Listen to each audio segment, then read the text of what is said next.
The land office in Yankton County smelled like pine resin and old paper and the particular desperation of men who had come too far to turn back.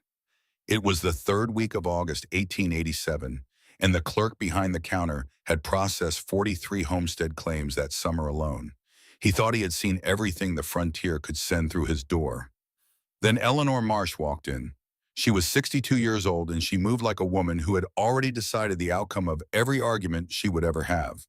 Her hair was the color of winter ash, pinned back with the kind of efficiency that left no room for vanity.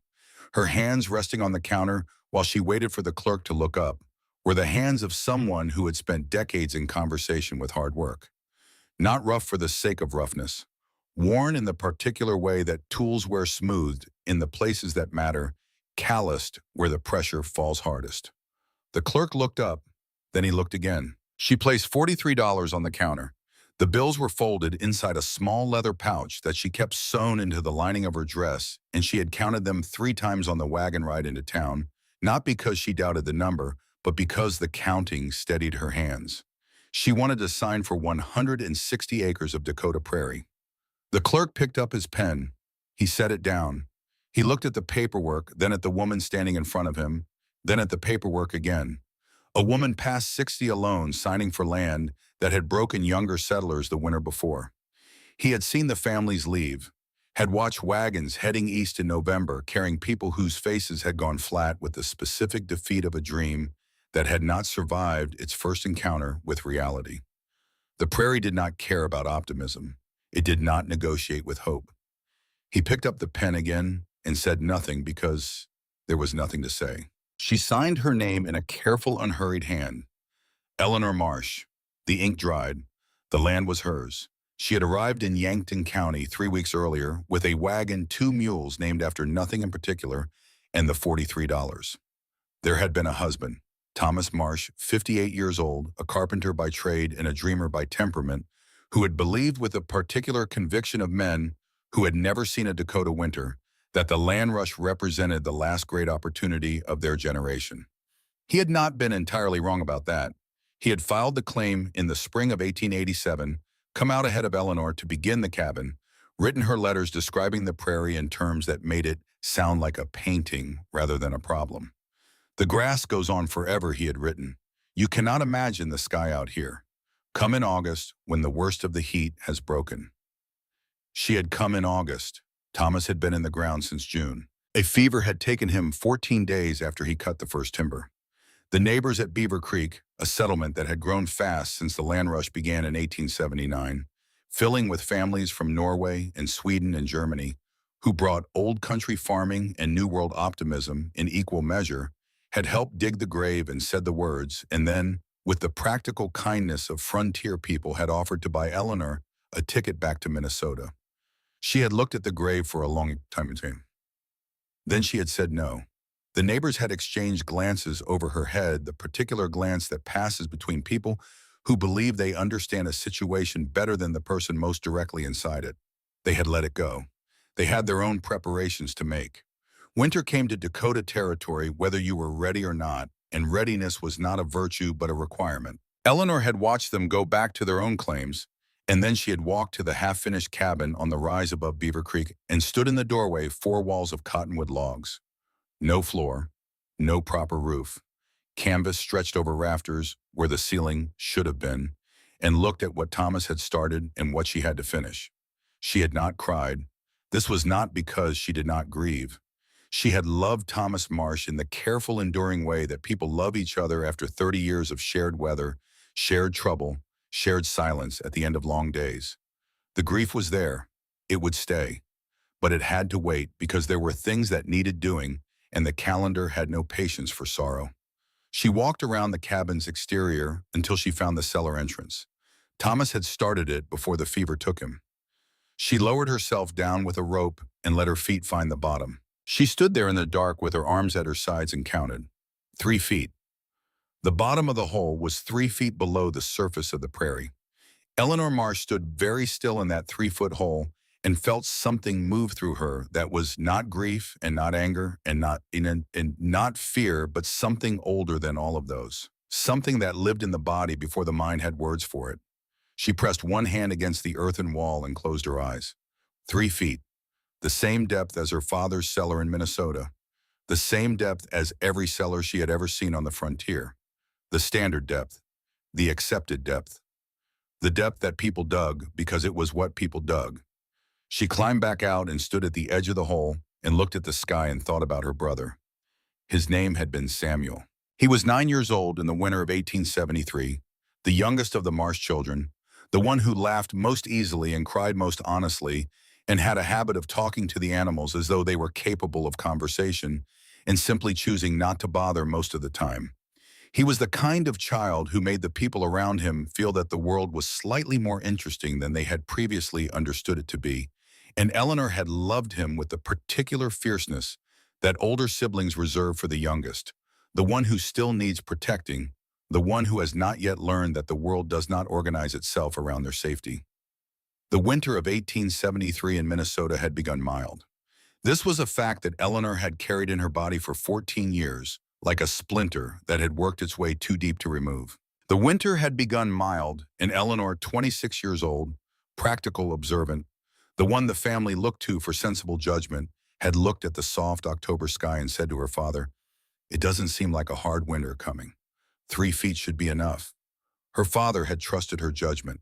He had dug 3 feet and banked the cellar well and filled it with everything the farm had produced. Potatoes and turnips and carrots and the preserves her mother had put up through September. Enough food to carry 8 people through to spring if the winter stayed gentle. The winter did not stay gentle. By January, the frost had gone to 4 feet. The bottom of the cellar where the root vegetables were stored dropped to 19 degrees on the coldest night. The potatoes froze solid in their bins. The carrots split along their length like green wood in a fire. When her mother opened the cellar door and reached in for the morning's vegetables, her hand came back holding something black and soft that had been a turnip a week before. They had survived. A neighbor had taken them in. There had been charity and hardship and the particular shame of needing help that frontier families carried in silence. They had survived. Samuel had not.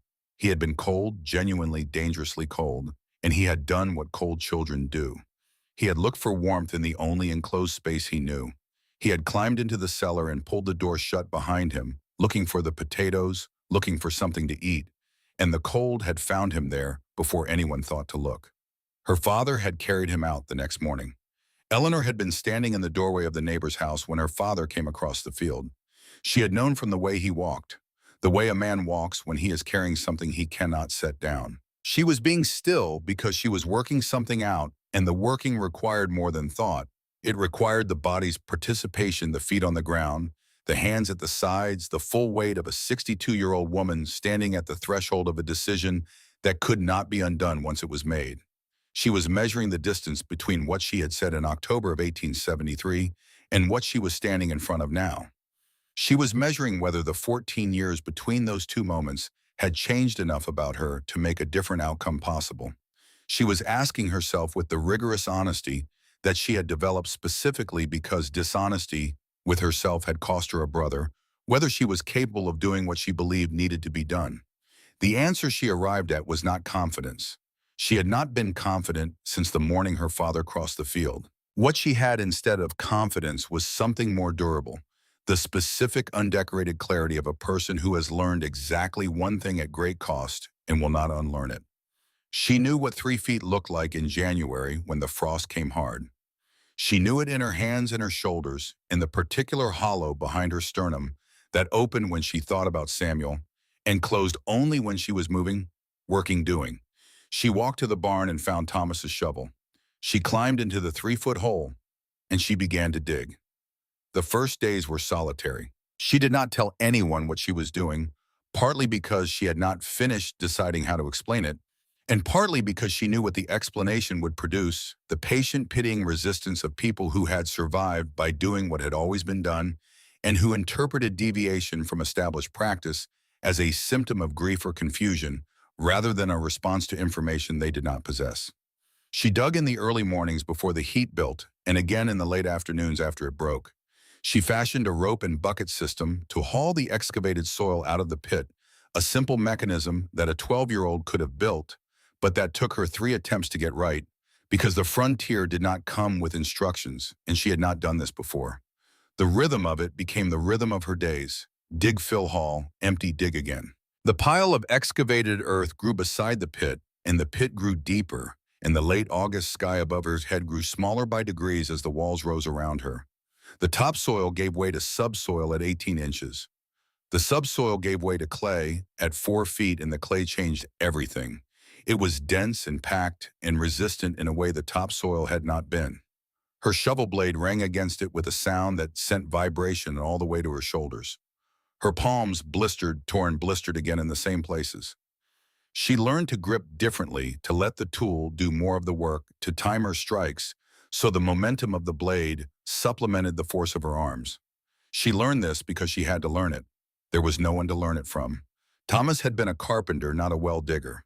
The farming almanac she had read covered cellar depth in exactly one sentence, which said 3 feet was standard, and moved on without curiosity. She was 4 feet down, and the clay was taking everything she had and giving back inches when she began to understand that she could not do this alone. Not because the idea was wrong, not because the depth was impossible, but because the arithmetic of one body against this quantity of work and this scarcity of time was unfavorable, and Eleanor Marsh had developed over 14 years of carrying a mistake, a thorough respect for arithmetic. She needed help. The question was where to find it and what to offer in exchange. Wendell Breck had been in Dakota Territory for 9 years. He was 68 years old, broad through the chest, in the way that men who have done hard work their whole lives remain broad even when the work has aged them, with a face that had been weathered past the point of expression and into something closer to landscape. He had come out in 1878 with his wife Astrid, and their son Eric had survived the winter of 1881 when the temperature dropped to 38 below and the snow buried fence posts for 11 days straight had buried Astrid that winter and Eric the winter after. He had not left. This was important. Wendell Breck was not a man who gave advice from the outside. He had paid for his authority in the currency. The frontier accepted grief and endurance, and the specific knowledge that comes from doing things wrong and surviving anyway. When he spoke about Dakota winters, he spoke from inside the experience, not from its edges. When he said something worked, he meant it had worked for him in this ground, in this colden winters that had broken people younger and stronger and better resourced than Eleanor Marsh. He was standing outside the general store in the second week of September, 3 weeks after Eleanor had climbed out of Thomas's cellar and looked at the sky and started counting days. The store was built of soul and ambition, a single room that managed to contain most of what a frontier settlement needed and almost nothing of what it wanted. Wendell was loading supplies onto a flatbed wagon with the steady, unhurried movement of a man who had learned that hurrying things did not make them go faster. Eleanor waited until he finished the crate he was lifting, then said his name. He turned and looked at her. He had the kind of eyes that assessed things quickly, not unkindly but completely. He took in her age, her situation, the expression on her face, and drew whatever conclusions he drew in the space of 2 seconds. She asked him about cellar depth. He told her 3 feet. He said it the way people say things that have never been questioned, the way you say the sun rises in the east or winter follows fall. Not as opinion, as established fact. She told him the frost had gone to 4 feet in Minnesota in the winter of 1873. He paused. Then he said, "This is not Minnesota." He said it with genuine authority, the weight of a man who had stood in Dakota cold that Eleanor had only read about. He explained about snow insulation, about proper banking, about how a well-constructed cellar with good earthwork around it would hold through any normal winter. He described the winters he had seen and the preparations that had served him through them. He spoke with the particular fluency of a man who has organized his survival into a system and tested the system against repeated application and found it reliable. Eleanor listened to all of it. She watched his face while he talked and recognized what she was seeing, and what she was seeing was not cruelty and not dismissal. It was something more complicated and in some ways more difficult to argue against. Wendell Breck felt sorry for her. He saw a widow past 60 who had lost her husband and refused sensible charity and was now asking questions about cellar depth in a tone that suggested she was considering something impractical. He was trying to help her. He was genuinely trying to help her the way a doctor is genuinely trying to help when he tells a patient that the treatment they are considering is unnecessary and the conventional approach will serve them well. He did not know that the conventional approach had killed her brother. He could not know that. She had never told anyone. And she was not going to tell him now, standing outside a sod building in the second week of September, with winter 9 weeks away and $43 between herself and spring. She said nothing more about Minnesota. She asked him how much it would cost to go deeper. He told her it would cost more timber, more labor, more time than she had. He said the word widow the way people use a diagnosis as an explanation of limits, as a description of what was possible and what was not. He was not wrong about the limits. He was not wrong about anything, strictly speaking. He was working from 9 years of genuine experience and applying it honestly to the situation in front of him. He was just working from a memory that had never been tested deep enough. Eleanor thanked him. She bought flour and salt and a small bag of dried apples. The total came to $6.20. She put the change back in the leather pouch sewn into her dress. $36.80. She walked back to the claim in the afternoon light, the mules moving slowly on the rutted track, and she did not think about what Wendell had said. She thought about measurements. About the distance between 38 degrees and 40 degrees, the narrow band in which potatoes remained alive and edible, the window of 8 degrees between eating and starving. She thought about what happened when the temperature fell below that window, and there was only 3 feet of earth between the cold and everything you needed to survive. She already knew what happened. She had known for 14 years. The harvest came in late September, better than she had expected.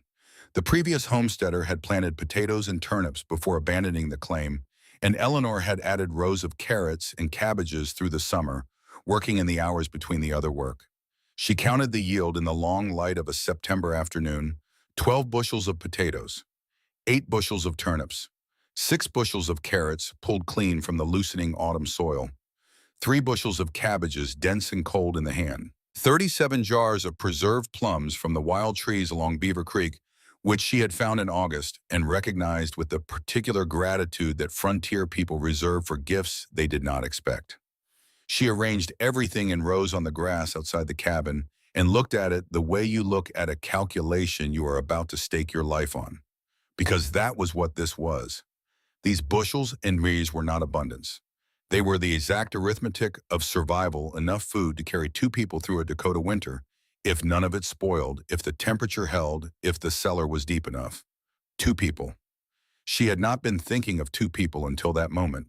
She looked at the food and looked at the cellar entrance and looked at the amount of work that remained and arrived without ceremony, at the recognition that the arithmetic of one was not going to produce the outcome she needed. She would need another body, another pair of hands, someone who could be in the pit while she was on the surface, who could haul while she dug, who understood that the work was not optional and the calendar was not negotiable. She looked at the cellar entrance, looked at the food laid out in the grass, looked at the 3 feet of earth that stood between her stores and a frost that she had seen with her own eyes go to 4. She picked up the shovel. She had been digging for 5 days when Ferris Vane appeared. He came from the direction of the creek in the early morning, leading a mule that looked as tired as he did. He was 17 years old, with the particular build of boys who have done a man's work too young, all shoulder and wrist, not quite filled in, like a frame that still needed its walls. His hands were calloused in the way that told you he had not grown up soft.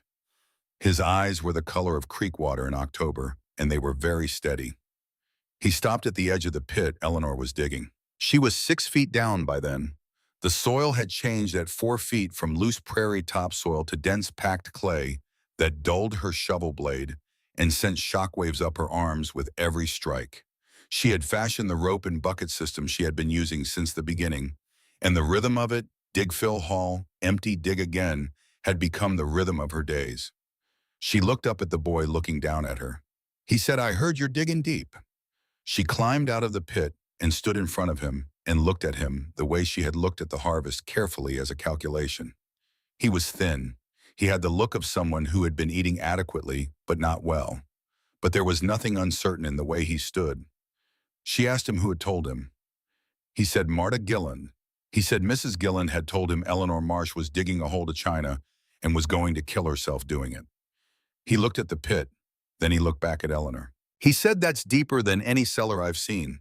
Eleanor said it needed to be deeper. He asked why, and she told him, Not the part about Samuel. She was not ready for that and would not be for months yet. But she told him about the mathematics of temperature, about the narrow window between 38 and 40 degrees, about what happened when the frost went deeper than your cellar. She told him about the winter of 1873, the parts that were geography rather than confession. She told him about the difference between a cellar that keeps your food cold and a cellar that keeps it alive. She told him about the narrow band of survival, the 8 degrees between eating and starving, and what she had calculated she needed to do to hold the temperature inside that band through a Dakota winter. Ferris Vane listened without interrupting. He stood with his weight on both feet and his hands loose at his sides, and he listened the way people listen when they are actually taking something in rather than waiting for their turn to speak. When she finished, he was quiet for a moment. Then he said, "My father dug a 3-foot cellar." He said it without drama, just the fact of it placed between them like an object on a table. He said, "Last winter, we lost half the potatoes by February." My father said it was a cold year. He said it every winter. Eleanor looked at him. He said his father probably said it too. There was something in the way he said it, not bitterness, not anger, but the particular clarity of a young person who has watched an older person make the same mistake enough times to understand that it was not bad luck, but bad math that told Eleanor something important about the boy in front of her. She asked him what he wanted. He said a place through winter, a share of what the cellar keeps. She looked at him for a long time. He did not look away. He did not fill the silence with extra words which she took as a sign of intelligence. His father had died in the winter of 1886, a good man, a Norwegian-Irish homesteader named Patrick Vane, who had come to Dakota Territory in 1882 with genuine skill and genuine effort in the 3-foot cellar that everyone in the settlement dug as a matter of course. His mother had taken the 4 younger children back to Ohio in the spring of 1887, when it became clear that the claim could not support them alone. Ferris had stayed. He had been 16 years old, and he had stayed on the Dakota claim by himself because the alternative was losing the land, and losing the land meant losing everything his father had come out here to build. He had made it through the winter of 1887 alone, eating poorly and working constantly, and making decisions that no 16-year-old should have to make without counsel. And when Eleanor Marsh arrived on the adjacent claim in August of that year, he had been living on that land by himself for a full year, and he understood in the way that only direct experience teaches what it meant to be genuinely unprepared for what the prairie could do. He was not a hero. He was a 17-year-old boy who had a mule and his dead father's lumber and a very clear understanding of the fact that he needed something Eleanor had and she needed something he had. The frontier made these bargains. It stripped away everything that was not essential and left only the math of survival. And the math was simple. 2 people working could do what 1 person alone could not, and a share of enough was better than all of nothing. Eleanor said, "You help me dig. You help me frame when we get to depth. You help finish the cabin roof and stack the wood." He held out his hand. She looked at it. Then she shook it. She handed him the second shovel. He climbed down into the pit without ceremony, planted his feet in the clay, and drove the blade in. The digging changed after that. Not dramatically. 2 people moving clay is not twice as fast as 1 person moving clay because the physics of a confined pit do not cooperate with simple arithmetic.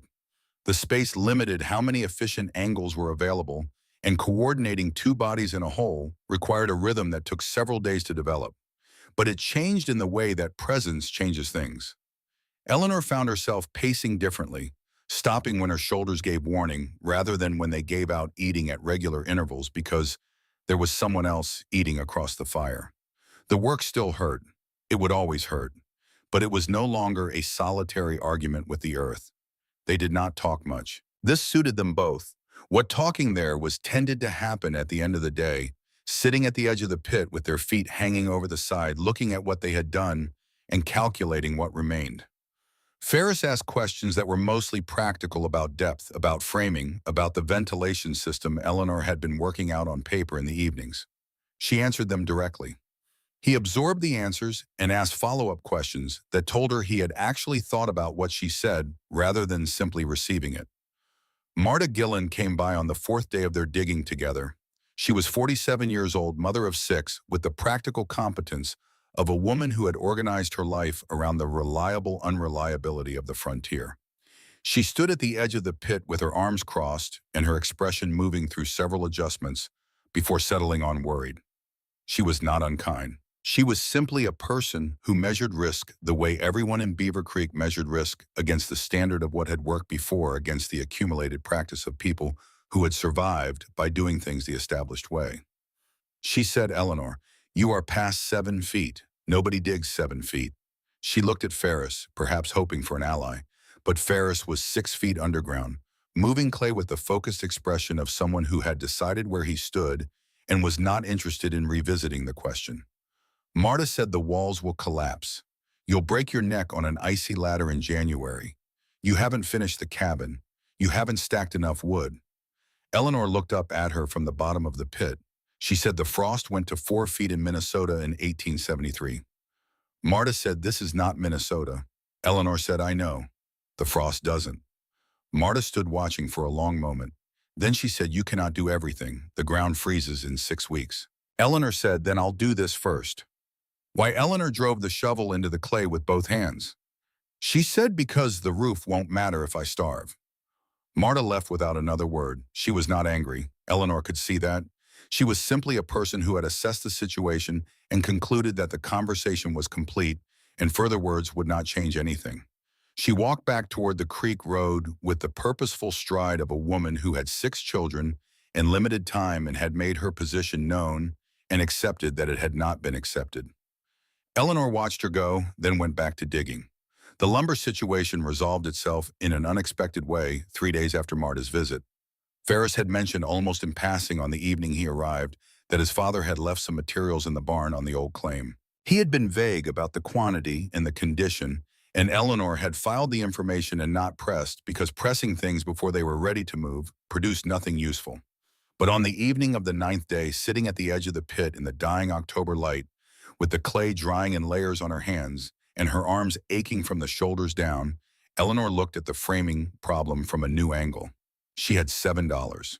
She needed $18 worth of timber from Silas Croft, who had already declined her request and given no indication that his position was provisional.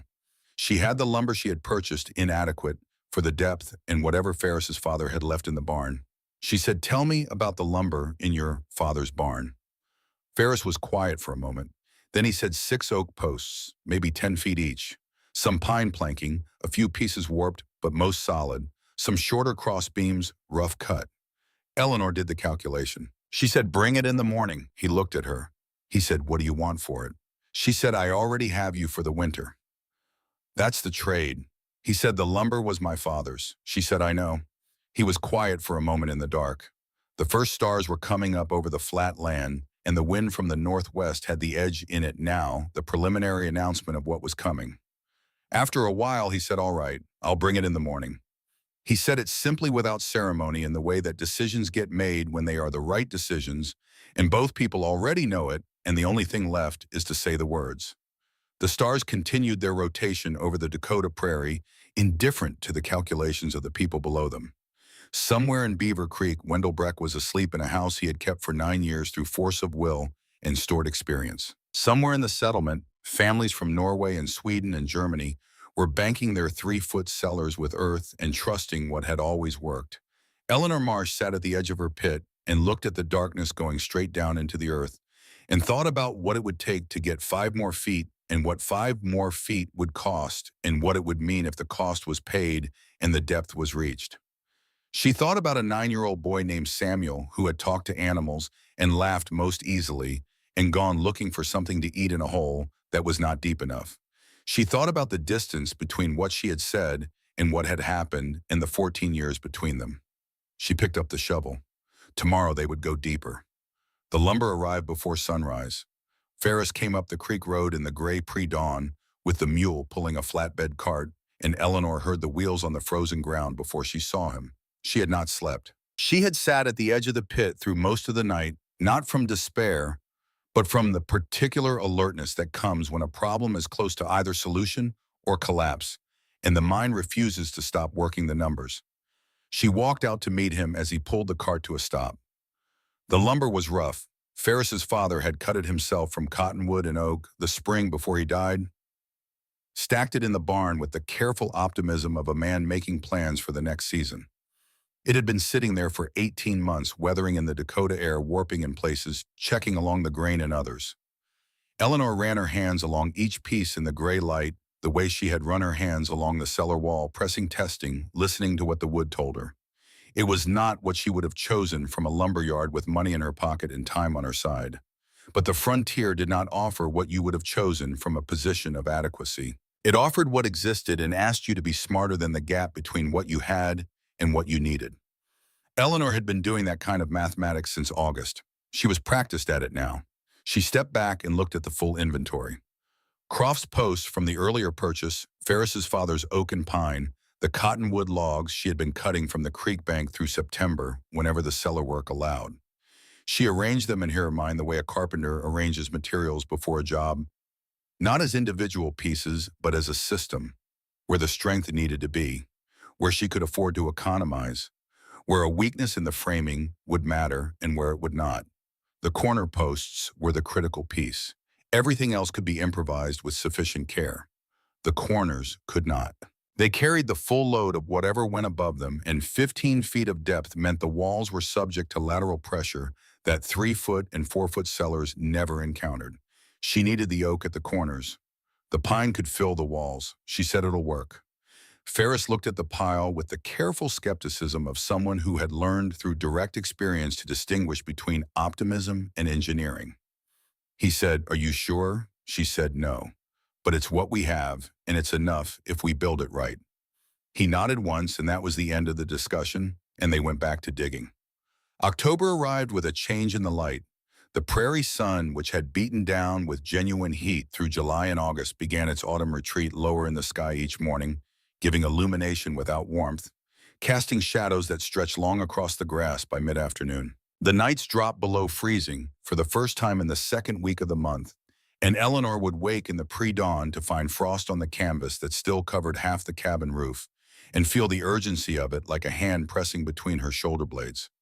They were running 3 tasks simultaneously, which meant none of them was getting the attention it required. The cellar was at 12 feet and needed to reach 15, then needed framing flooring, a roof structure, and a ventilation system before it could serve its purpose. The cabin still had a section of roof covered only in canvas, adequate in September, a liability in November, a death sentence in January. The woodpile stood at 3 cords, which was enough for approximately 6 weeks of serious cold, and serious cold in Dakota territory lasted considerably longer than 6 weeks. Eleanor kept a list on a scrap of paper she folded into her apron pocket. Every morning she took it out and looked at it and put it back. The list did not change. The time available to address it did nothing but shrink. This was the mathematics of the frontier, not the dramatic mathematics of survival in crisis, but the grinding arithmetic of preparation, the daily subtraction of days remaining against tasks incomplete. There was nothing elegant about it. It was simply a race between human capacity and seasonal inevitability, and the season was indifferent to how hard you worked. She thought about what Marta Gilland had said. You cannot do everything. She had not disputed it. She had simply said she would do the most important thing first and accept the consequences of whatever remained undone. The question she could not fully answer, the question that surfaced in the small hours when the wind came off the plains with a voice like something that had traveled a long way to deliver a message, was whether she had correctly identified which thing was most important. She believed she had. She had staked everything she had on that belief. But belief and certainty were not the same thing, and the distance between them felt very large in the dark. She dug. They hit 13 feet on the 12th of October. The soil had changed again below 11 feet, shifting from the dense packed clay of the upper subsoil into something darker and more compact, almost like river silt laid down by water that had moved through this land in some previous geological age and left its signature in the earth's layers. It was harder to penetrate with each stroke, but more stable once penetrated. When Eleanor drove the blade in and stepped back, the walls held their shape without any tendency to slump or creep. The earth down here had been compressed one time into something that did not yield easily to either digging or gravity. This mattered more than the additional difficulty. A cellar that collapsed in January was worse than a cellar never built. At 13 feet, the temperature differential was pronounced enough to be felt the moment you descended the ladder. The surface air in mid-October carried the first serious cold, 40 degrees, at midday, dropping into the low 20s at night. At the bottom of the shaft, the air was still. Not cold in the way the surface air was cold, not the moving, probing cold of the October wind that found every gap and tested every weakness, but cool and constant and entirely indifferent to what the air above it was doing. Eleanor stood at the bottom with her palm flat against the wall and knew she had found what she had been digging toward. She had borrowed a thermometer from the school teacher in Beaver Creek for a single afternoon 2 weeks earlier, enough to establish that the shaft bottom held steady near 50 degrees, while the surface temperature swung 20 degrees between dawn and noon. 50 degrees was too warm for long-term root vegetable storage. Potatoes needed 38 to 40.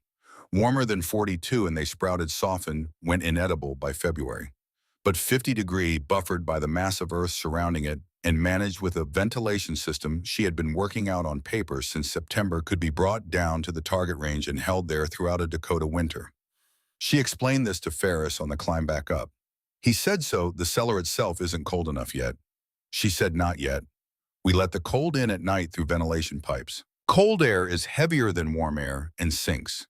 It fills the chamber from the bottom and displaces the warmer air out through a second pipe.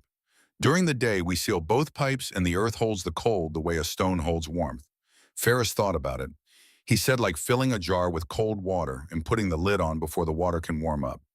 She said, "Exactly like that." He worked through the logic for a moment. Then he said, "My father never thought about it that way. He just dug the hole and put the food in."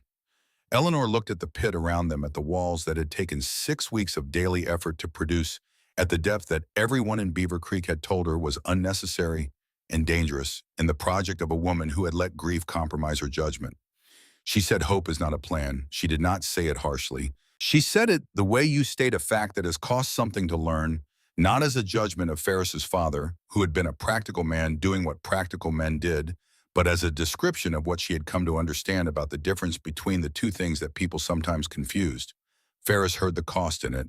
He did not press further. They kept digging. Silas Croft came by on the 15th of October. Eleanor was at the bottom of the shaft when she heard boots on the frozen ground above her. She looked up the ladder and saw a large silhouette blocking the pale sky, and then Croft's voice came down to her, echoing off the clay walls. He said 15 feet. It was not a question. Eleanor climbed up.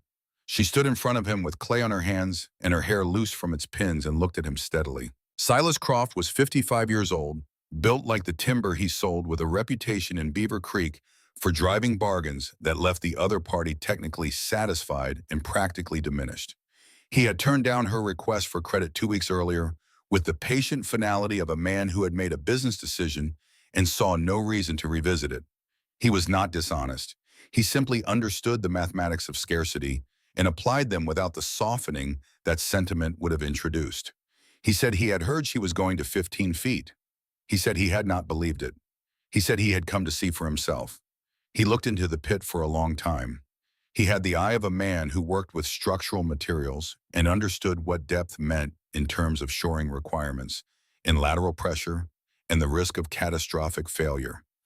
He was not looking at the pit the way a skeptic looks at something they expect to confirm their skepticism. He was looking at it the way a craftsman looks at another craftsman's work, with the specific attention of someone who knows enough to see what is actually there. Then he looked at Eleanor. He said, "The framing you have is not adequate for 15 feet. She said, "It will hold." He said, "The lateral pressure at that depth with clay walls that haven't been fully cured." She said, "I've accounted for it. The cross bracing goes in at 4-foot intervals. The corner posts go 2 feet into the floor. The load path runs through the oak." He was quiet. He looked at the stack of lumber beside the pit, his own posts from the earlier transaction, Ferris's father's planking the cottonwood from the creek. He looked at the layout Eleanor had arranged on the ground, each piece placed where it would go in the finished structure, the whole system present in disassembled form, waiting to be assembled. He said, "You've thought about this."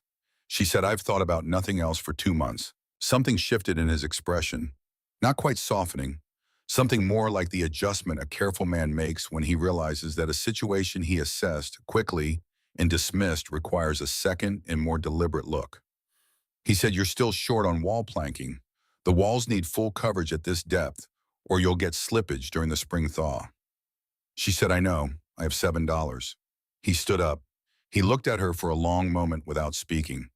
Then he said, I have some off-cut planking at the mill, not premium stock, warped in places. It's been sitting there taking up space I need for winter inventory.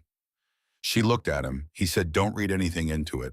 I don't like waste and scrap lumber. Sitting in a yard through a Dakota winter doesn't improve.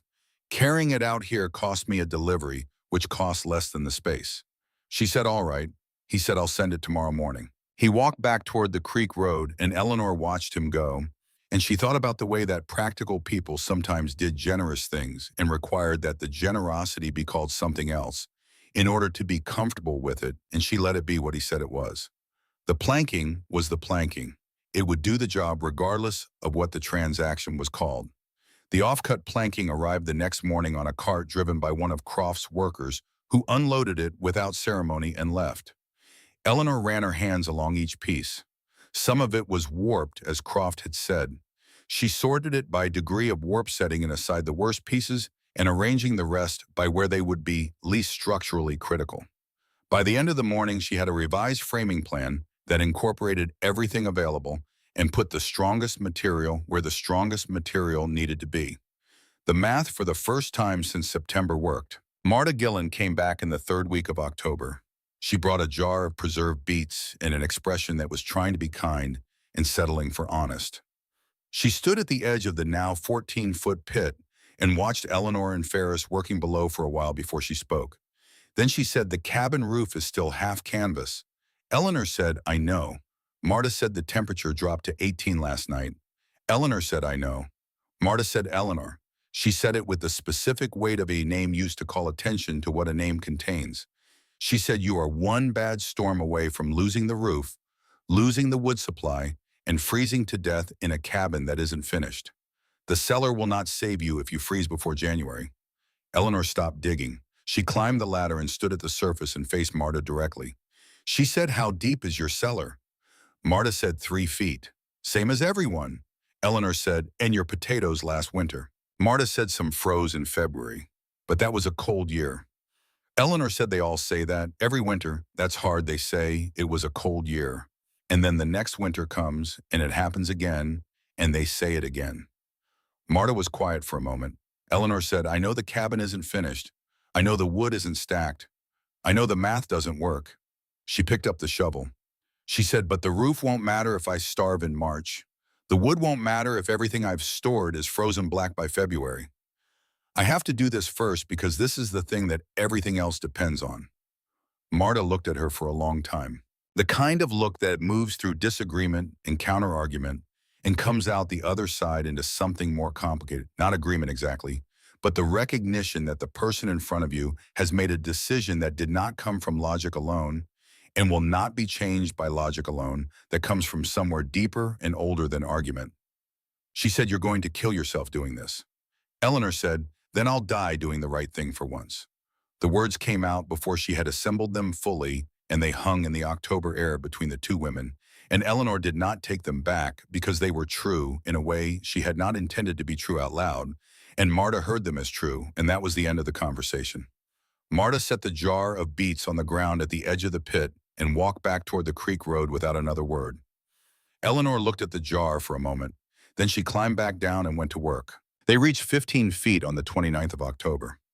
Eleanor was standing at the bottom when the shovel hit the depth she had calculated, and she stopped. She did not celebrate. She did not call up to Ferris, who was at the surface managing the hauling ropes. She stood in the silence at the bottom of the shaft 15 feet below the surface of the Dakota Prairie, farther below ground than any cellar in Beaver Creek, farther below ground than anything she had ever built or dug or stood inside, and she pressed both hands flat against the wall on either side of her and felt the earth holding its temperature in the dark. Above her, the world continued with its coming winter and its shallow cellars and its 9-week countdown to the blizzard that she did not yet know was coming. Down here was something else. Down here was the earth's own memory, the temperature it maintained regardless of season, regardless of what the air above chose to do. The indifference of it was not cold or hostile. It was simply the indifference of something that operated on a timescale that made human seasons irrelevant. She stood there for a long time. Then she called up to Ferris and said, "Start bringing the posts down." The framing took 4 days. They set the corner posts first, sinking them 2 feet into the cellar floor and bracing them against the walls with iron spikes Eleanor had found in Thomas's abandoned toolbox, salvaged from a man who had died before he could use them for the purpose he had intended. The irony of it was not lost on her. Thomas had bought those spikes to build the cabin he had planned. They were holding together the cellar he had never imagined. The crossbeams followed rough-cut oak spanning the 15-foot square, creating a skeleton that would carry the weight of the roof. Croft's off-cut planking went up along the walls in vertical runs, overlapping at the edges pinned with wooden pegs where the nails ran short. The fitting was imprecise in places. Eleanor pulled pieces down and repositioned them, recalculated load paths at 2 in the morning by lantern, light lying on her back on the cellar floor, looking up at the skeleton above her, and running her hands along the joints to feel where the pressure was going. Ferris worked without complaint through all of it. He hauled timber down the ladder on his back. He held posts in place while Eleanor drove the spikes. He learned over those 4 days to read what she needed before she asked to hand the right tool at the right moment to brace the joint that was about to take a load to position himself where the work was going rather than where it had been. He did not talk during the work, which meant the work moved without interruption. He was not quiet because he was deferential. He was quiet because he was paying attention, and talking were for the kind of work they were doing mutually exclusive. The roof was the decision that mattered most. Too heavy, and it would overstress the framing. Too light, and it would not hold the insulating earth that needed to go above it. Eleanor had been working through the load calculation for weeks, assembling it from the almanac data. She had the structural principles Thomas had talked about in the evenings, over years of being married to a carpenter, and the direct empirical evidence of the framing she had just built. She settled on a double layer. Cottonwood planks laid across the roof frame, then a foot of packed prairie sod pressed down tight, then another layer of planks on top of that, then more sod. The finished roof would weigh over 1,000 pounds. The framing would carry it just barely if the cross bracing at 4-foot intervals performed as it was supposed to. They built it from the inside out. Ferris positioned himself on the roof frame. In the first week of November cold and accepted materials, Eleanor passed up through the hatch opening. The temperature on the surface had dropped to single digits at night. Their breath hung in the air of the shaft above the pit. The ground around the cellar entrance had begun its seasonal hardening, the top few inches of soil compressing into something close to stone under the first sustained freezes, the freeze line working its way downward day by day at a rate that Eleanor tracked with the focused attention of someone watching an advancing deadline. They finished the roof on the 4th of November. Eleanor climbed out of the cellar and stood on top of the sod roof and jumped on it once with her full weight. It did not move. Ferris looked up at her from below with an expression she could not entirely read in the dim November light. She said, "Solid." He said, "You sound surprised." She said, "I'm not surprised. I'm relieved. There's a difference between the two, and it's an important one." The ventilation system came last because it was the most precise element and precision required time that everything else in the previous weeks had been consuming at a rate that left nothing in reserve. Eleanor had been designing the system since September, working out the geometry of cold air movement in the specific dimensions of the chamber, where to place the inlet and outlet pipes to maximize the temperature exchange on cold nights, while minimizing the heat loss during the day when the vents were closed. She drilled 2 holes through the roof on the 5th and 6th of November. One hole near the hatch on the east side, one at the far corner on the west. She fitted each hole with a wooden pipe fashioned from split cottonwood, 8 inches in diameter, extending 18 inches above the roof surface and sealed at the top with a sliding wooden cover that could be operated from inside the chamber by a rope running through a small hole in the pipe wall. The principle was simple in concept, though the execution required judgment about timing that could only be developed through use. Cold air was heavier than warm air. On nights when the surface temperature dropped below 40 degrees, she would open both vents.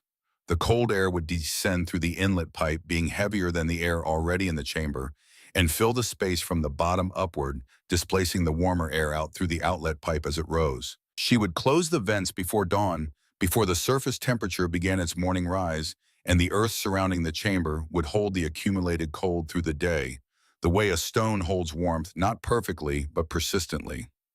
She explained the system to Ferris while they fitted the final pipe cover. He said, "So, you're not fighting the cold. You're using it." She said, "I'm letting the earth use it. I just manage the timing." He said, "What's the right timing?" She said, "When the surface drops below 40, open them. Before it rises above 40 in the morning, close them." He said, "How do you know when it's 40? She reached into her apron pocket and produced the thermometer she had borrowed from the school teacher. She said, "You check." He almost smiled. It was the closest thing to a smile she had seen from him since he arrived, and it was gone in a moment, but it had been there. They tested the system on the night of November 7th. The surface temperature dropped to 22 degrees at midnight. Eleanor opened the vents at dusk and descended into the chamber with a thermometer and sat in the complete stillness while the cold air moved in around her. By midnight, the chamber temperature had dropped from 51 to 43. She closed the vents and climbed back out. By dawn, the chamber held at 41 degrees. Better. Not perfect, but a direction rather than a failure. She adjusted the timing the next night, opening the vents slightly earlier and closing them slightly later, letting more cold accumulate before sealing the system. By the morning of the 9th of November, the chamber held at 39.5 degrees. She stood at the bottom of the shaft with the thermometer in her hand and the candle throwing its small circle of light against the clay walls, and she read the number, and she said nothing and did nothing for a full minute. 39.5 degrees, the center of the window.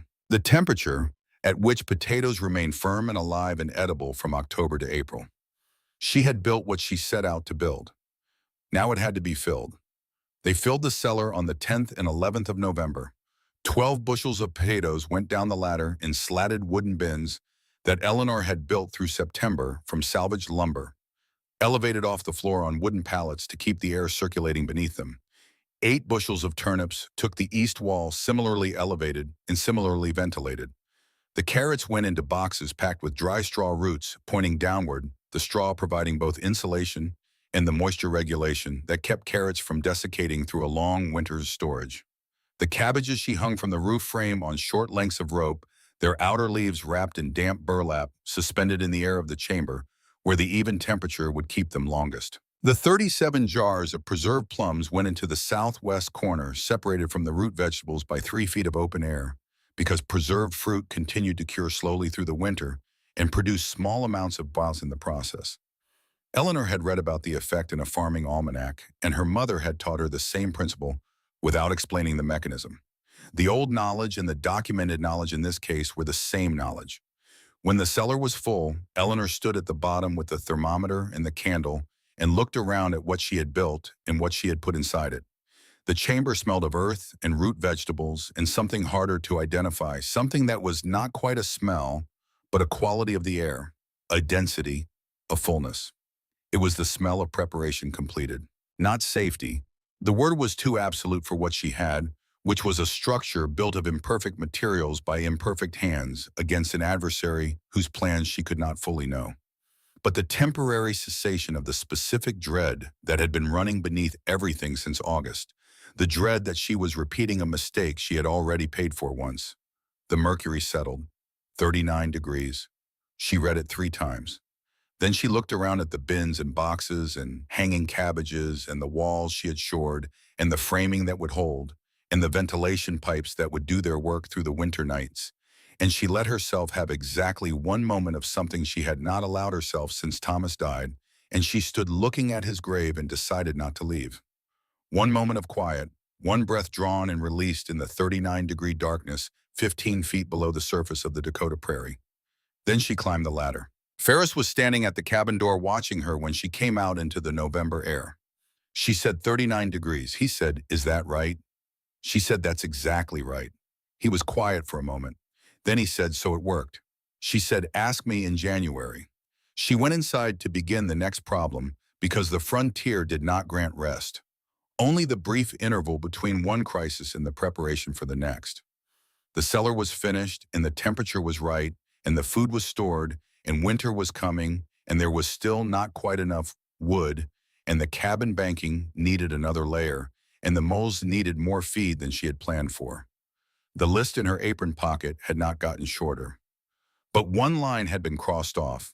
One line written in September in the careful hand of a woman who had made a mistake 14 years ago and had been carrying the weight of it since crossed off at last. She folded the paper and put it back in her pocket. She went to work. Wendell Breck came on the 8th of November, the day after the first ventilation test, the day before Eleanor read 39 degrees for the first time. He came up the rise from the creek road in the early afternoon with the careful deliberateness of a man who had thought about this visit and had arrived at it through some internal process that had cost him something. Eleanor was at the cabin roof when she saw him coming. She came down and waited. He walked to the edge of the cellar entrance and looked at it without speaking. The trap doors sat flush with the ground, framed in oak, latched with iron salvaged from Thomas's toolbox. The sod banking Eleanor had piled around the cellar roof over the previous 2 weeks had settled and compacted and now blended almost seamlessly into the surrounding ground. If you did not know it was there, you might have walked across it. Wendell Breck stood at its edge and looked at it for a long time. He said, "So you finished it?" She said, "We finished it." He looked at her, then he looked at Ferris, who was stacking wood against the north cabin wall, and something moved across his face, not quite acknowledgement, but the specific expression of a man who has said a thing cannot be done and is now standing in front of the evidence that it has been done and is working out how to hold both facts at the same time. He said, "How deep?" She said, 15 feet. He was quiet. He walked around the perimeter of the cellar roof the way Croft had done, not skeptically, but carefully, the way men who understand construction examine construction. He stopped at the ventilation pipes and looked at them for a moment. He crouched at the hatch frame and examined the fit. He stood up. He said, "The framing will hold." She said, "I built it to hold." He said, "A bad spring thaw if the moisture gets into the wall planking." She said, "The cross bracing goes to 4-foot intervals." I accounted for lateral pressure and for the freeze-thaw cycle. The planking is set with drainage gaps at the base. He looked at her. Something had been firmly settled in his face for a long time, and it was adjusting. Not collapsing. Wendell Breck was not a man whose settled positions collapsed, but adjusting, moving off the foundation of certainty it had occupied since September by a measurable amount. He said, "Croft told me he sent you planking." She said nothing. He said, "You're still short on wood. 3 cords won't last to February." She said, "I know." He said, "The cabin roof." She said, "Finished last week." He looked at the cabin. The sod roof was raw and new. The banking still loose at the base of the walls. But it was a roof, a real roof, not canvas. He turned back to the cellar and looked at the hatch for a long moment, and then he said her name with the specific weight of a man about to say something that costs him something to say. He said, "The math doesn't work. You don't have enough wood. You cannot finish everything that needs finishing before the first hard freeze." She looked at him steadily. She said, "Then I'll fail above ground, not below it." He looked at her face the way he had looked at the cellar framing, carefully assessing what was structural and what was surface, what would hold under pressure and what would give. He said nothing else. He walked back down the rise and Eleanor watched him go, and this time she noticed something different from the last time he had walked away from her. At the general store in September, he had walked away with the settled confidence of a man who knows he is right. Now he walked more slowly. His shoulders carried something additional. He was worried. She was not glad of it. She had not been trying to worry him, and she took no satisfaction in the evidence that he was. But she filed it away with the rest of the information she was tracking: the cellar temperature, the wood supply the days before first hard freeze, because worried men sometimes did things that certain men did not. And she was not above accepting the consequences of other people revising their positions. Ferris watched Breck go from his position at the woodpile. When the old man was out of sight, he said, "He's not a bad man." Eleanor said, "I know." Ferris said, "He just hasn't been wrong before." Eleanor said, "That's exactly the problem with him." She went back to the cabin roof. The wood situation resolved itself 10 days later in the way that frontier situations sometimes resolve themselves, not through abundance, but through the particular arithmetic of a community that was, despite everything, still a community. Wendell Breck sent 2 of the younger men from the settlement to help Ferris cut and stack for 3 days. No explanation accompanied them. No note arrived. Eleanor came back from the creek road one afternoon to find 4 additional cords stacked against the north cabin wall, and when she passed Wendell on the road 2 days later, neither of them said anything about it. The wood was there. That was what mattered. December came quietly.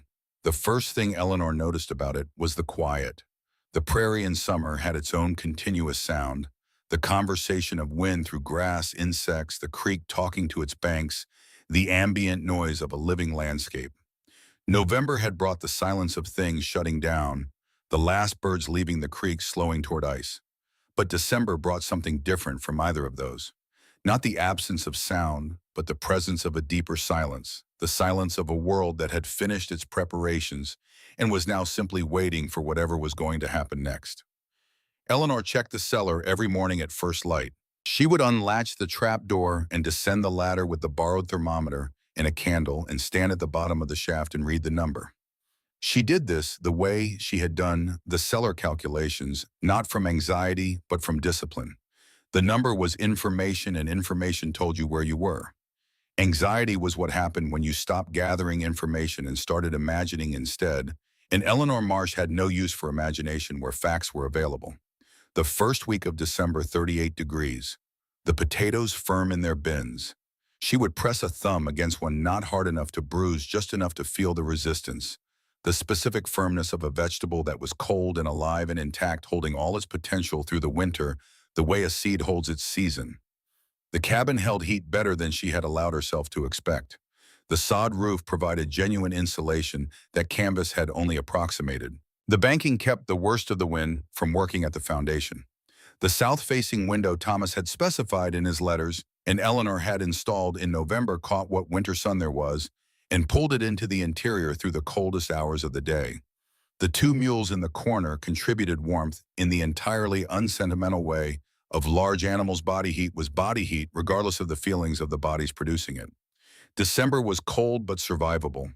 The temperature dropped to 12 below on Christmas Eve, which Ferris noted without visible distress, having lived through the winter of 1887 alone on a claim with less preparation and less company. The new year arrived with the temperature in the single digits in the woodpile holding. In the shallow cellars of Beaver Creek, the 3-foot and 4-foot cellars that had been dug, according to the standard wisdom of the settlement, the cellars that 9 years of Dakota winters had apparently validated the temperatures were telling a different story. Marta Gillen reported in the first week of January that her cellar floor had frozen solid. She lost 2 bushels of potatoes before she could relocate the remaining stores to higher shelves away from the ground that had become indistinguishable from the frozen earth outside. Old Henrik Lundgren, 71 years old, a stubborn Swede who had come out in 1880 and survived every winter since through the specific persistence of a man who refused to acknowledge that things were difficult, found ice crystals forming on his turnip bins by the middle of the month. The frost was moving downward the way it always moved, not dramatically, but persistently, claiming everything that had been buried above its final depth. Eleanor received these reports the way she received the thermometer readings, as data, as confirmation of the calculations she had been running since August. She said nothing about what the data confirmed. She did not need to. On the morning of January 12, 1888, the temperature at Beaver Creek was 34 degrees above zero. Warm for January, genuinely treacherously warm.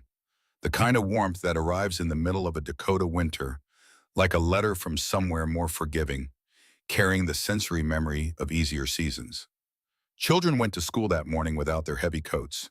Farmers stepped outside to check on livestock without wrapping their faces. There was a collective loosening in the settlement, the involuntary relaxation of bodies that had been braced against cold for weeks and were now just for a morning. Just for one mild January morning, allowed to be less than fully defended. Eleanor stood in the cabin doorway at first light and looked at the sky and felt something wrong. It was not a thought. It arrived before thought in the body and the quality of the stillness and the particular character of the light on the western horizon, flat and pale and carrying a pressure that had no place in an ordinary January morning. The air was too still. The creek visible through the bare cottonwoods along the bank had stopped making its low under-ice sound. Even the mules were restless in their corner, shifting their weight and turning their heads toward the northwest without any apparent external cause. Her father had called this a weather breeder. He had said it in the specific voice that men use when they are passing on knowledge that came to them, the same way not from books or almanacs, but from the accumulated observation of generations of people who had lived close enough to weather to learn its idiom. He had another name for it that came from his own father, who had come from northern New England with memories of winters that the Dakota settlers would not have credited.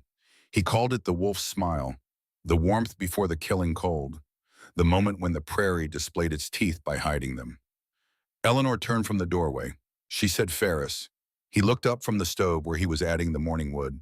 She said, "Bring the mules inside now. Fill every pot and bucket and jar we have with water. Do it before you do anything else." He looked at her face. He had been reading her face for 5 months, and he had learned which expressions were routine and which ones mattered. This one mattered in a way the others had not. He said, "How bad?" She said, "I don't know yet. Bad enough to prepare for." He set down the wood without hesitation. He went for the mules. Eleanor went to the cellar. She lifted the hatch and descended and checked the thermometer. 38 degrees. She checked both ventilation pipes, sealed tight since 4 in the morning, when she had closed them after the night's cold air exchange.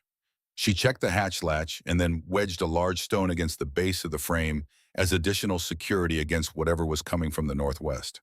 She stood at the bottom of the chamber for a moment. The air around her was cool and still and entirely removed from the world above, from whatever was gathering over the flat land to the northwest, from the wolf's smile that was warming the prairie just before it turned. 15 feet of earth above her head, 15 feet of clay and compressed silt in the framing she had built, in the planking she had argued and begged and traded for. She climbed back up. She latched the hatch. She went inside. She helped Ferris settle the mules in the corner farthest from the door. She filled every container she owned with water pots, buckets, the tin wash basin, 4 glass jars, 2 crockery jugs. She fed the stove until the firebox held as much wood as it could safely take. Then she sat down in the chair nearest the door and listened to the prairie. For an hour, nothing. Then at 2 o'clock in the afternoon, the sky turned black. It did not arrive like weather. Eleanor had lived through blizzards. She had lived through the Minnesota winters of 1873, and the ordinary ferocity of northern storms in the decades between then and now, the storms that came in November and February and occasionally in April, with the malice of a season that refused to surrender on schedule. She thought she knew what a hard storm was. She had a practiced understanding of what the word severe meant when applied to winter weather in the northern plains. She did not know what this was. The wind struck the cabin like something solid, not a progression from light to heavy, but a wall of air moving at 60 miles an hour that hit every surface simultaneously and did not diminish. The canvas insulation over the doorframe tore loose on one side and snapped with a sound like a rifle shot until Ferris got to it with a hammer, and nails working with hands shaking not from cold alone, but from the cold that poured through the gap in the 3 seconds it took him to cross the room, 3 seconds in which the temperature inside the cabin dropped a measurable amount.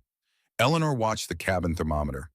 34 degrees at 2 o'clock, 22 degrees at 3, 9 degrees at 4, 6 below zero at 5. The numbers falling with a steadiness that was more disturbing than any sudden drop would have been not a collapse, but a relentless metered descent, as though something very large and very cold had set itself to the task of reaching a specific number and had all the patience in the world for the experiment. 18 below at 6 o'clock, 26 below at 7, 31 below at 9. The stove consumed wood at a rate that Eleanor had not planned for. She had planned for cold. She had not planned for this because this was not cold in the ordinary sense. This was cold as a force, as something with intention, the accumulated cold of 1,000 miles of flat land and no obstruction between here and wherever this had come from. Every log she fed into the firebox disappeared into the gap between what the cabin could hold and what the outside was demanding. Ferris fed the stove without stopping. He moved between the woodpile and the firebox in the steady rotation of someone who had reduced everything to its essential warm.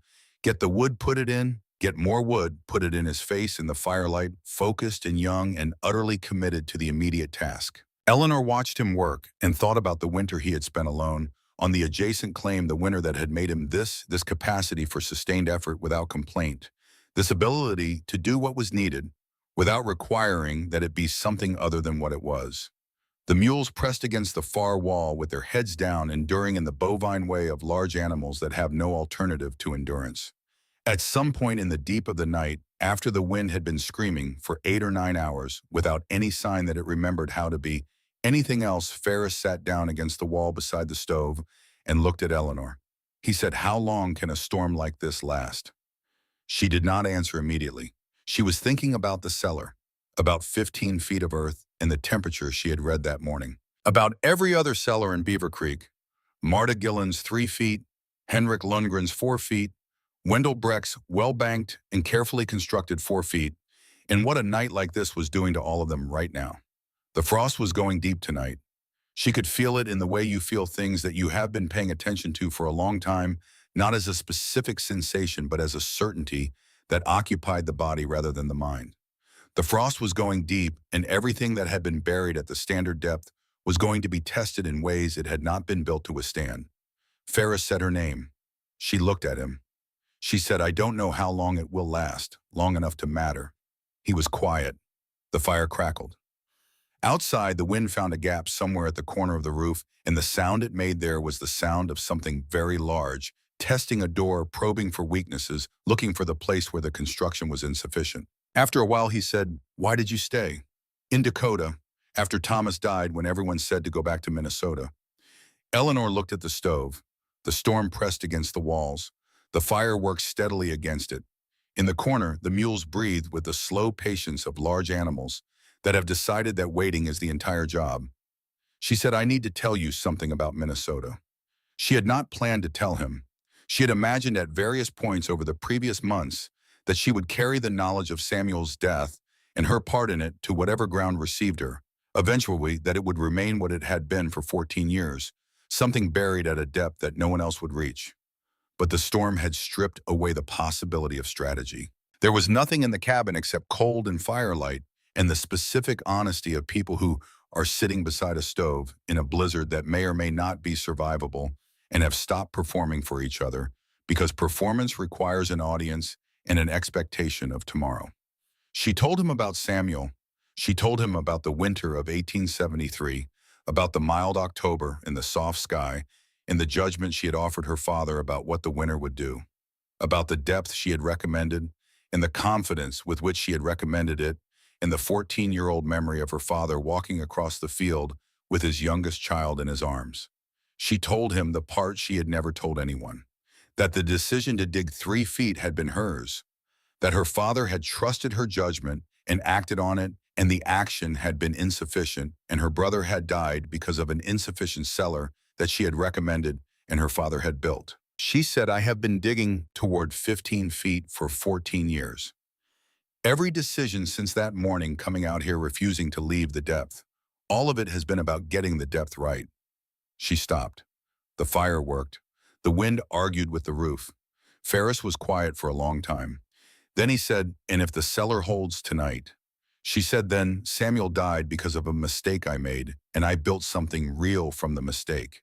That's the best you can do with something you can't take back." He said, "Is it enough?" She said, "I don't know. Ask me when the storm is over." They did not sleep.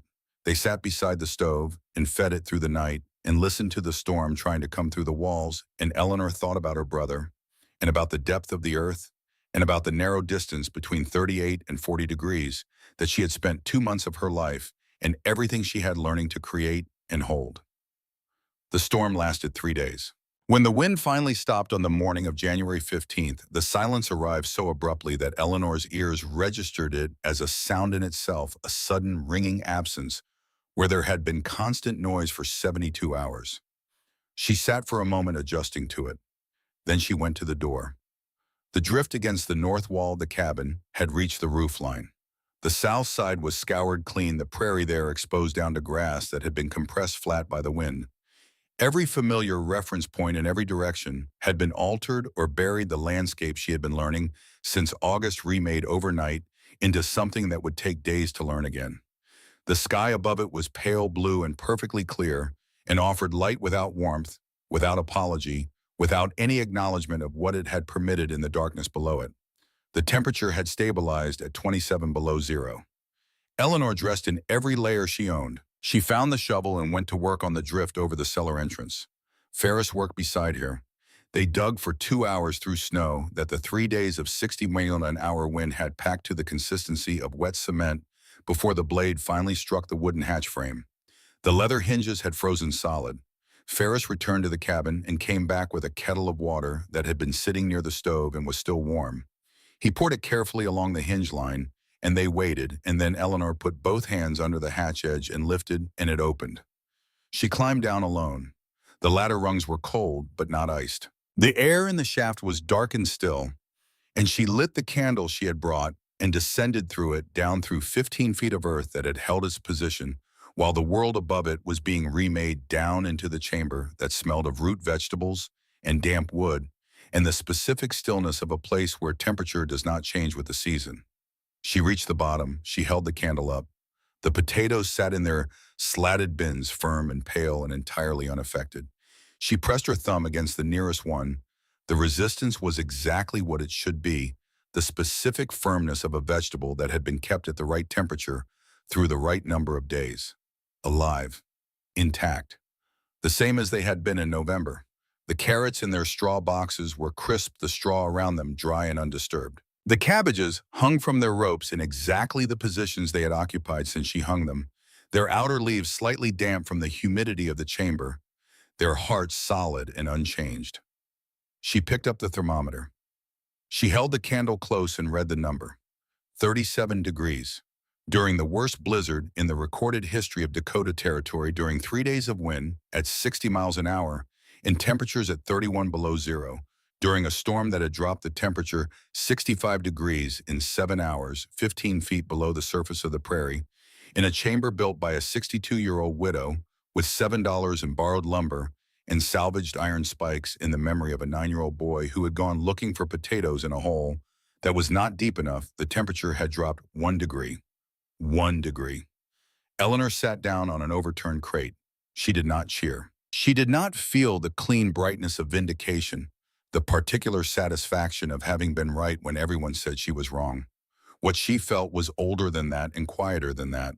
It was the specific sensation of a debt that has been carried for a very long time, arriving at last at a moment of partial settlement. Not erasure, not absolution. Those were not available, and she had known for a long time that they were not available, and she did not reach for them now. But addressed, met with something real and tangible and measurable. 37 degrees in the middle of the worst blizzard in the territory's history. She thought about Samuel very precisely, not the grief of him, which was old and familiar, and had long since become part of the landscape of her interior life, but the specific fact of him. 9 years old, the one who talked to animals, the one whose laugh came most easily. She sat in the 37-degree darkness, 15 feet below the place that had been his lesson, and she gave herself 1 full minute, 60 seconds of sitting with what she had done and what it had cost and what she had built from the Kianyas and what those things added up to or didn't add up to. Then she climbed back up. The news from Beaver Creek arrived in pieces over the following days, carried by people making careful passage along the snow-packed roads between claims. Marta Gillen's cellar had frozen to the bottom. Every potato, every turnip, every carrot she had stored through October was ruined. She had opened the cellar door on the second day of the storm, trying to retrieve food for her family, and found solid ice where her stores had been, the entire contents of 3-foot cellar buried under 2 feet of frozen earth that had come in from the sides as the frost drove downward past the bottom of the pit. Henrik Lundgren had lost everything he had stored and had fallen on the frozen ground trying to climb out of his cellar in the dark. His son found him the next morning, still breathing, with a broken hip and hands that were frostbitten past the first joints.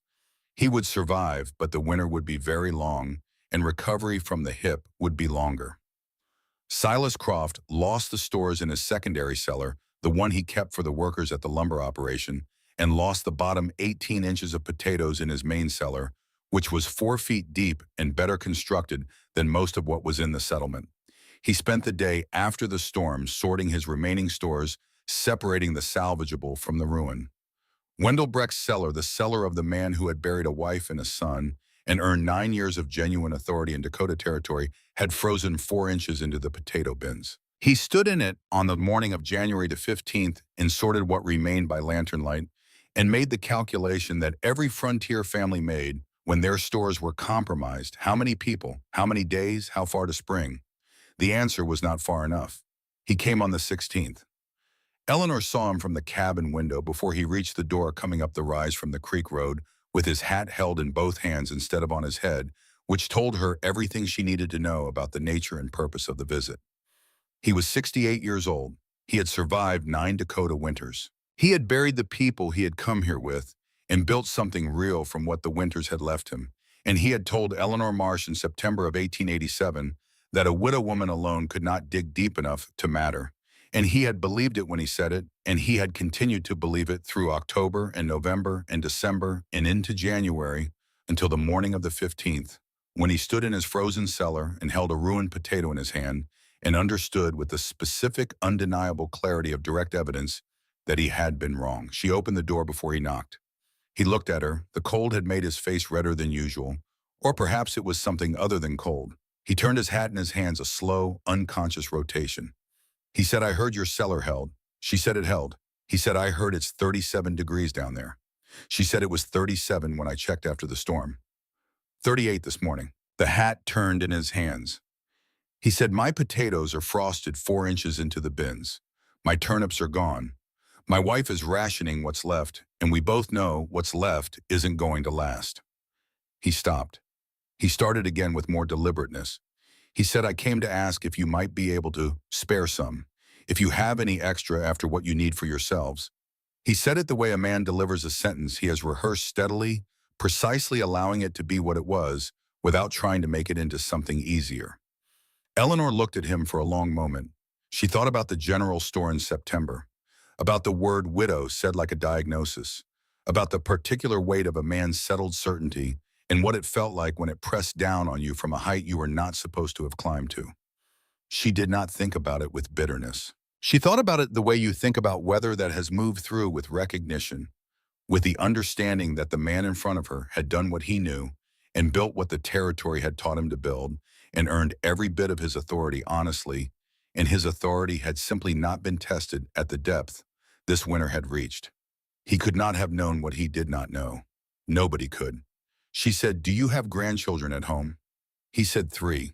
My son's wife died last year. I'm looking after them with him." Eleanor thought about a boy in Minnesota, cold and still, thought about what it meant to have the right answer too late and what you could do with that knowledge and what you absolutely could not do with it. She said, "Take what you need, 2 bushels of potatoes, a bushel of turnips, no payment." He stared at her. His mouth moved without producing words for a moment. She said, "And tell the others. Anyone whose stores froze, tell them to come here." His mouth worked again. Then he said, "I told you 3 feet was enough in September. I told you that." She said, "I know what you told me."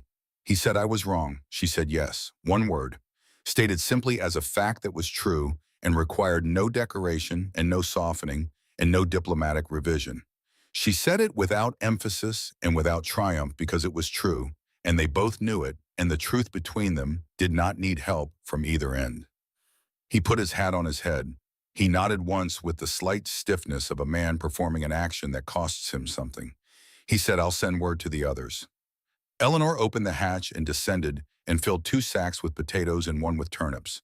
She handed them up to Ferris, who was standing at the top of the ladder.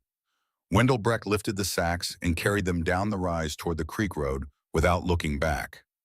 Eleanor watched him go. She felt something settle in her chest that had been unsettled since September. Not since September, actually. Longer than that. Something that had been unsettled since a morning in January 1873, when her father had carried her brother across a Minnesota field, settling now in the January cold of a Dakota morning, not completely and not perfectly, but enough.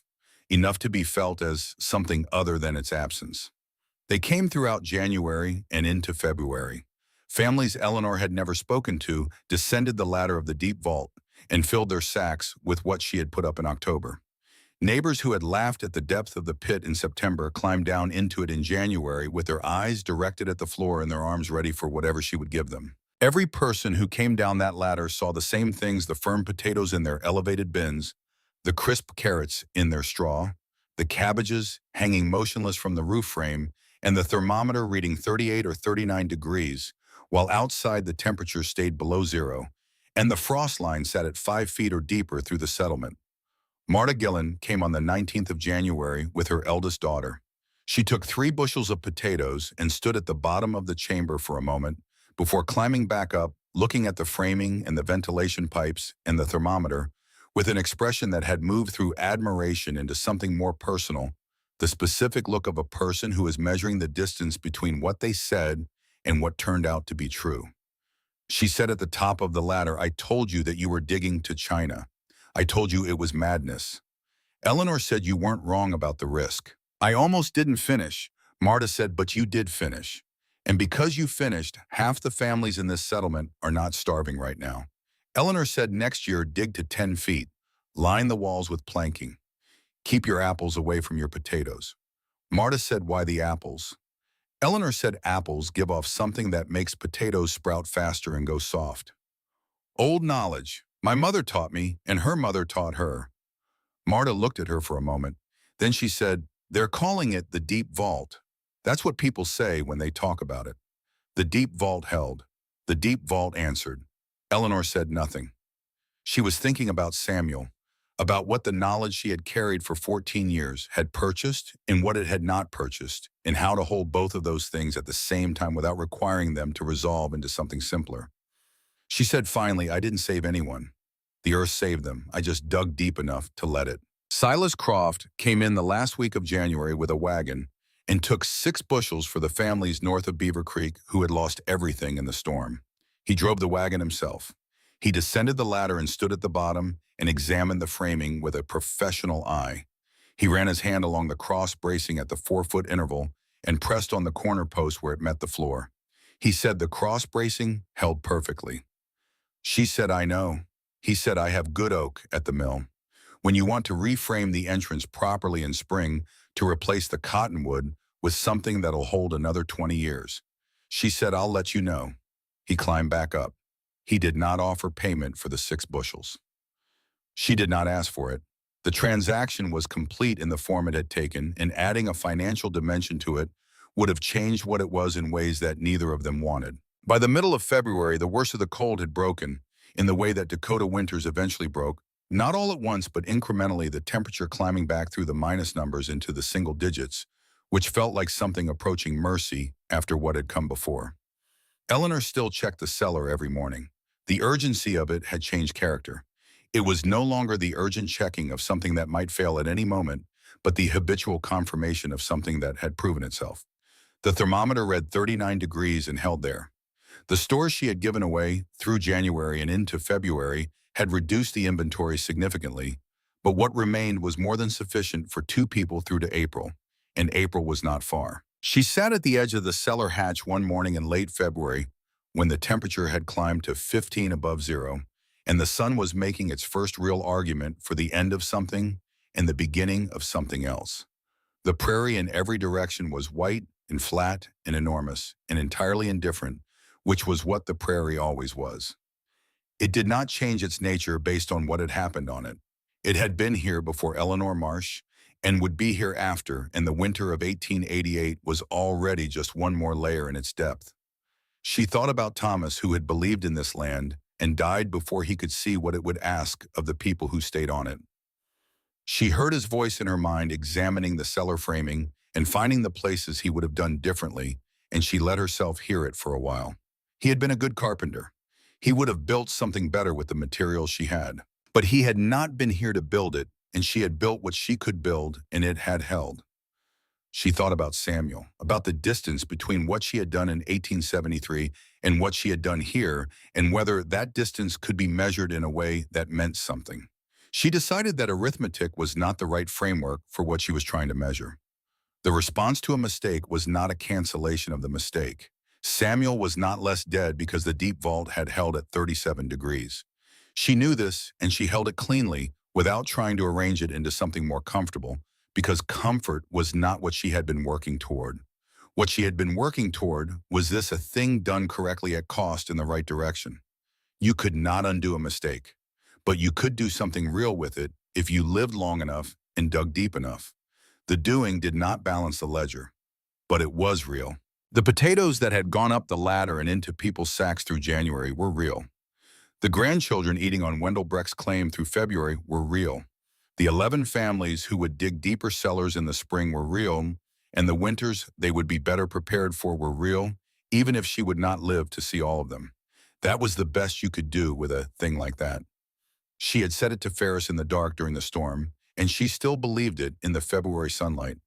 It was not a comfortable belief, but it was a true one, and she had learned long ago that true and comfortable were not the same thing, and that when she had to choose between them, there was really only one choice available to a person who intended to live honestly.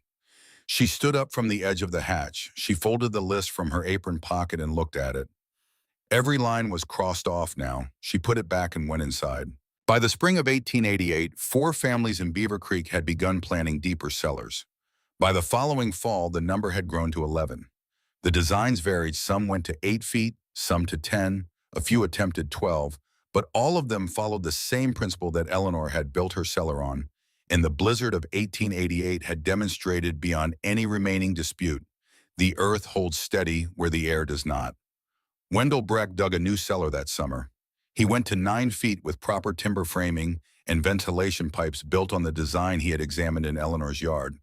He did this quietly without announcement or explanation to the settlement, in the way that men sometimes correct significant errors, not by publicly acknowledging the error, but by building something better to replace it, letting the construction speak for what words would have made too formal. He never spoke to Eleanor directly about the blizzard or the 3-foot cellar or the word widow that he had deployed like a definition in September of 1887. But he arranged through the land office in Yankton County for Ferris Vane to receive favorable consideration on the homestead claim adjacent to Eleanor's land. Ferris filed on it in the spring of 1890. He had earned it in the winter of 1887 to 1888 in ways that the land office paperwork did not record and would not have known how to describe. Ferris married a woman named Catherine Holt in the fall of 1890. She was from the next county east, a practical woman with good judgment and a direct way of speaking that Eleanor recognized and approved of on the first meeting and continued to approve of in the years that followed. They had 3 children. The eldest daughter they named Eleanor. She knew about it. Ferris told her in the spring of 1891, the spring after the girl was born, standing at the edge of the cellar on a morning that smelled of thaw and new grass.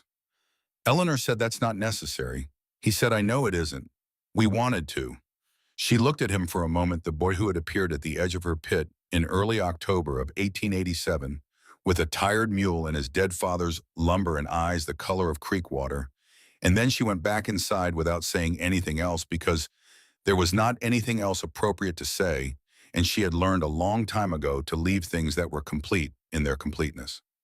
Eleanor Marsh lived on the Beaver Creek claim for 11 more years after the blizzard of 1888. She expanded the cabin, improved the cellar framing in the spring of 1889, with the good oak that Silas Croft had offered, planted apple trees along the creek bank that struggled with the alkaline soil, but returned every spring with the stubborn insistence of things that had made a commitment and intended to keep it. She kept the thermometer she had borrowed from the school teacher in the fall of 1887. She never returned it. She died in the winter of 1899 in her sleep in the cabin she had roofed with canvas, and then with salma, and then with the good lumber that became available when the town of Beaver Creek grew large enough to support a proper mill. The ground was frozen too deep to dig. They kept her in the cellar 15 feet below the surface of the prairie at 38 degrees until April, when the frost line retreated far enough to allow burial. It was not a sorrowful arrangement. Eleanor had understood the cellar's nature better than anyone who had ever descended its ladder. She had built it to hold the temperature at which things remained intact, unchanged, against the cold that worked on everything above it. The temperature of preservation, the temperature of waiting for spring, the deep vault held as it always had.